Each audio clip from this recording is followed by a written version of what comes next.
लोग कहते हैं कि सावित्री ने अपने पति को यमराज से वापस छीन लिया, लेकिन सच इससे कहीं ज्यादा गहरा और कहीं ज्यादा रहस्यमय। कहानी सिर्फ प्रेम की नहीं है, ये कहानी है वाणी की शक्ति की, बुद्धि की और उस अदृश्य ज्ञान की जो प्रकृति खुद दी। बहुत कम लोग जानते हैं कि सावित्री की असली ताकत उसका प्रेम नहीं था, बल्कि उसके शब्द, उसके बोलने का ढंग, उसका संयम। और सबसे हैरानी की बात, ये शक्ति उसे किसी देवता ने नहीं दी थी। कहते हैं ये शक्ति उसे मिली थी एक वृक्ष से, वही वट वृक्ष जिसकी जड़ों में आज भी हजारों वर्षों का मौन छुपा हुआ, वही वट वृक्ष जिसके चारों ओर आज भी महिलाएं धागा बांध व्रत रखती हैं, प्रार्थना करती हैं।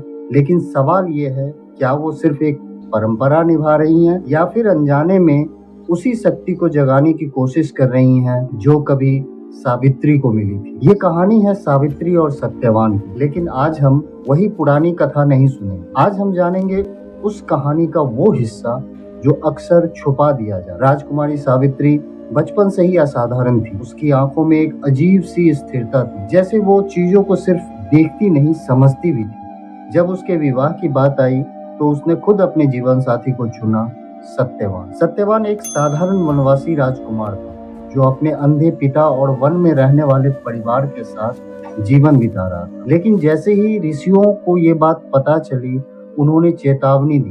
सत्यवान गुणी है, धर्मात्मा है, लेकिन उसकी आयु बहुत कम है। विवाह के 1 वर्ष के भीतर उसकी मृत्यु निश्चित है। ये सुनकर महल में सन्नाटा छा गया। राजा चिंतित हो उठे। उन्होंने सावित्री को समझाया, जीवन लंबा होना भी जरूरी है। सावित्री के चेहरे पर कोई डर नहीं था। उसने शांत स्वर में कहा, जिसे मैंने एक बार अपना मान लिया,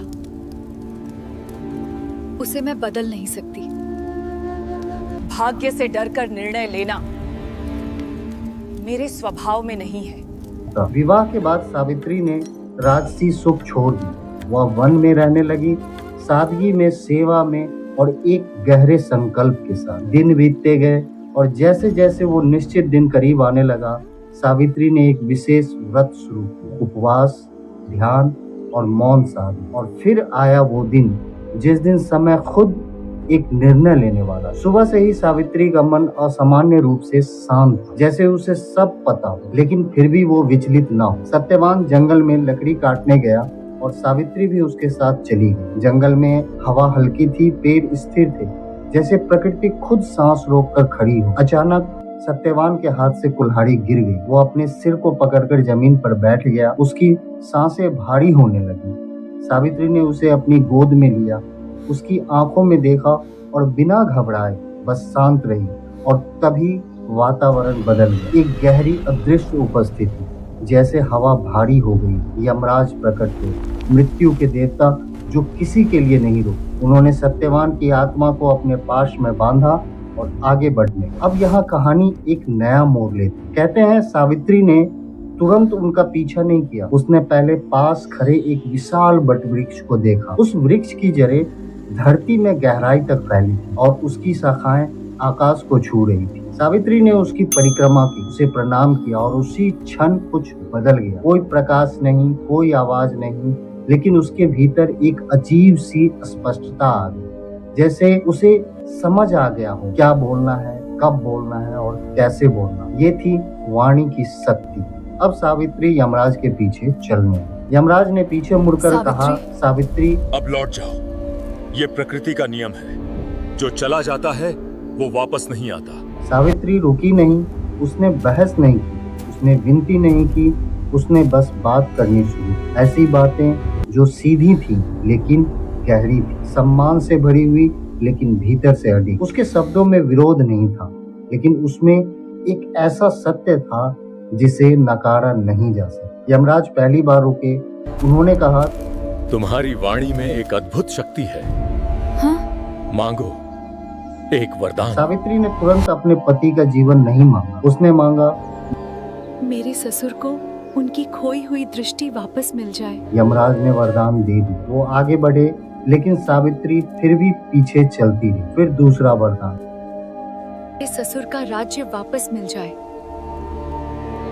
तीसरा वरदान, मेरे पिता के वंश में संतानों की वृद्धि हो। हर बार सावित्री ने कुछ ऐसा मांगा जो दूसरों के लिए था। यमराज अब प्रभावित हो चुके थे, लेकिन फिर सावित्री ने अंतिम वरदान मांगा। मुझे 100 पुत्रों का आशीर्वाद मिले। और यहीं पर यमराज ठहरे, क्योंकि ये वरदान एक विरोधाभास। अगर सावित्री को पुत्र मिलेंगे तो उसका पति जीवित होना ही पड़ेगा, और यही था सावित्री का असली रहस्य। उसने कभी नियम तोड़ने की कोशिश नहीं की। उसने नियमों को इस तरह मोड़ा कि परिणाम उसके पक्ष में आ गया। यमराज मुस्कुराए, उन्होंने कहा, तुमने मुझे पराजित नहीं किया सावित्री, तुमने मुझे समझा है।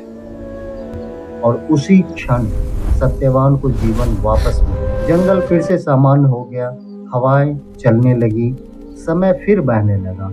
लेकिन उस दिन एक और चीज बदल गई, एक स्त्री की शक्ति की परिभाषा। इसलिए वट सावित्री व्रत सिर्फ पति की लंबी उम्र के लिए नहीं है, ये एक स्मरण है कि सच्ची शक्ति सिर्फ भावनाओं में नहीं होती, बल्कि सही समय पर सही शब्दों के चयन में होती। और शायद यही कारण है कि आज भी जब महिलाएं वट वृक्ष के चारों ओर धागा बांधती हैं, तो वो सिर्फ एक परंपरा नहीं निभा रही होती, वो उस मौन ज्ञान को छू रही होती हैं, उस वाणी की शक्ति को जगाने की कोशिश कर रही होती हैं जो कभी सावित्री को मिली। अगर आपको सावित्री और सत्यवान की ये रहस्यमयी कथा पसंद आई हो तो वीडियो को लाइक जरूर करें और कमेंट में बताइए, क्या आप मानते हैं कि शब्दों में सच में इतनी शक्ति होती है? और अगर आप ऐसे ही अनसुनी, गहरी और रहस्यमयी कहानियां सुनना चाहते हैं तो जुड़े रहिए सज्ञान स्टोरीज के साथ।